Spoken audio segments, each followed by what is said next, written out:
guys, hello everyone, this is Punya here. I am welcoming you to my YouTube channel and it's PM Biology. So as per the topic, we have discussed about pollination.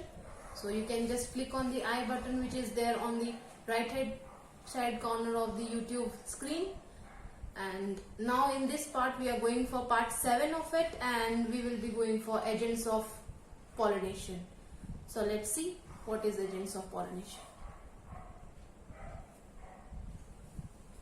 So we are going for agents of pollination. Agents of pollination means by what or by use of which things pollination is being carried out.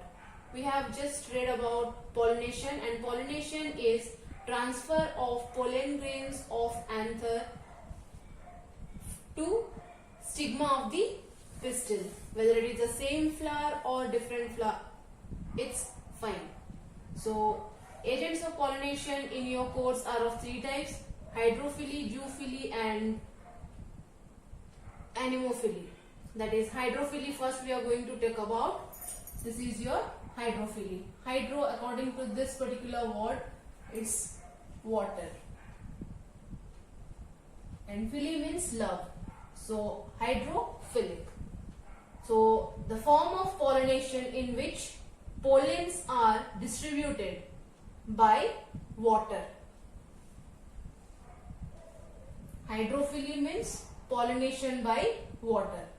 So we know that all types of pollination would be accounting for transfer of pollens, but in this particular thing, hydrophily means by which agent we are going for the pollination, it's water. The special features which are there with this particular hydrophily is, in this the flowers are not colorful, they do not contain or produce nectar. This is one characteristic, and the second characteristic of particularly this hydrophilic agent of pollination. First thing is that flowers are not colorful and they do not produce any nectar. Mostly it is commonly found in algae, bryophytes, pteridophytes and some of the angiosperms. So the most common examples of hydrophily is algae, bryophytes, pteridophytes and angiosperms. Next, when we are talking about hydrophily, it's water related pollination, or water is the agent through which pollination is taking place.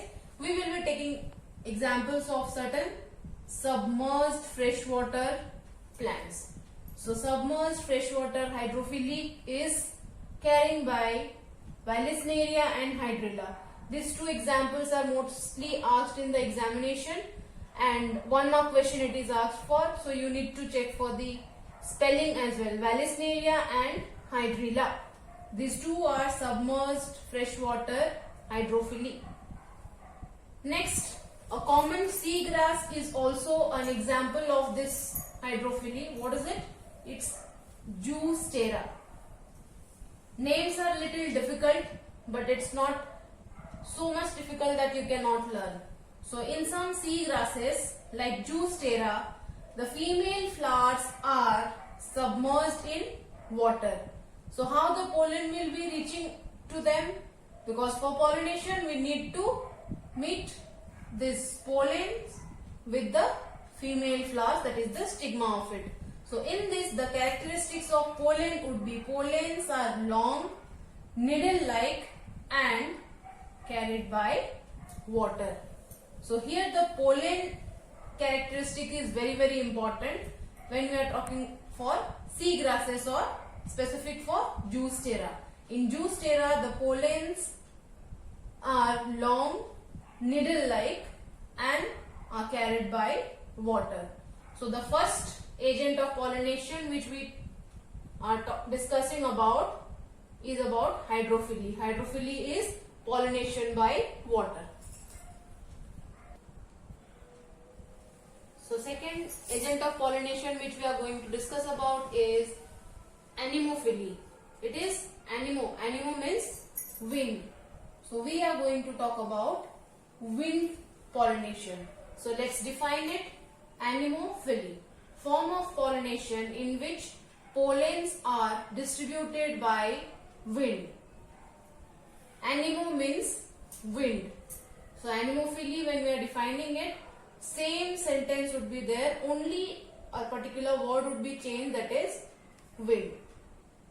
When we were accounting for hydrophily, we just changed, it was by water, and when we are telling about anemophily, it is about wind.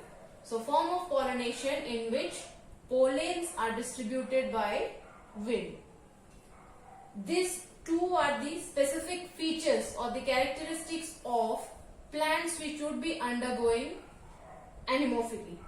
So first about pollen grains, then about stigma.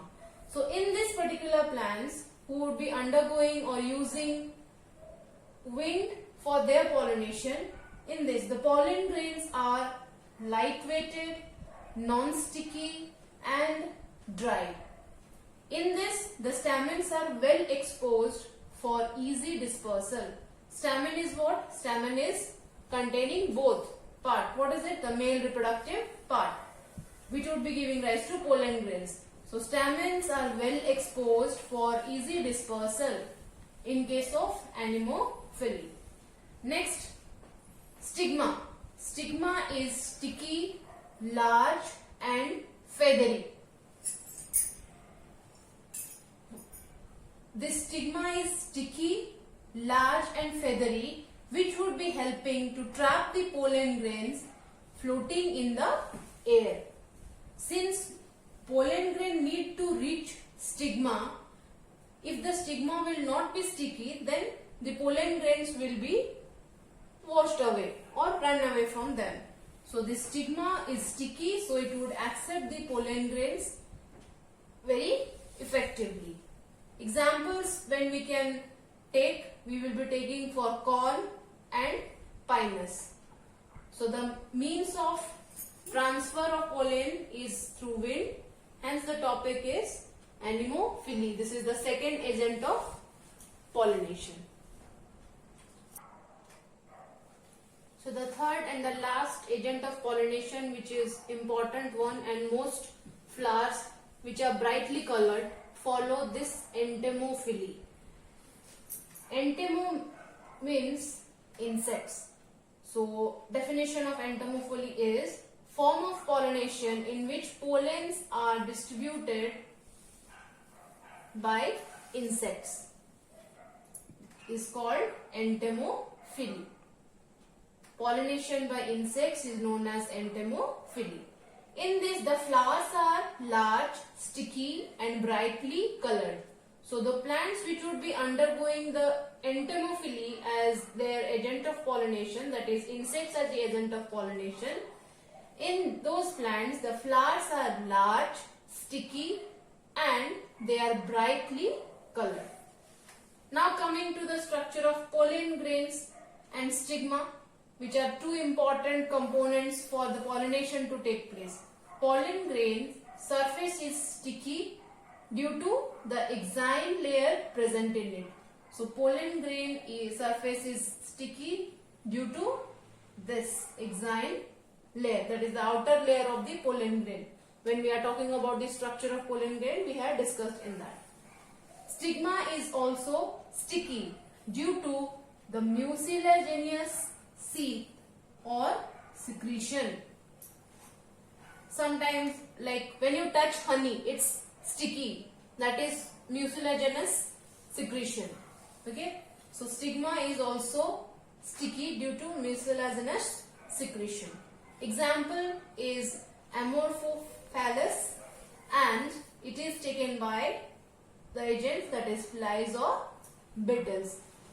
So entomophily, most of the plants undergoes this particular type of pollination, and it is carried out by flies and beetles. These are the insects which help or account for entomophily. This completes our agents of pollination, and we will be moving towards the next topic, that is pollen pistil interaction, in our next part, that is part 8 of it.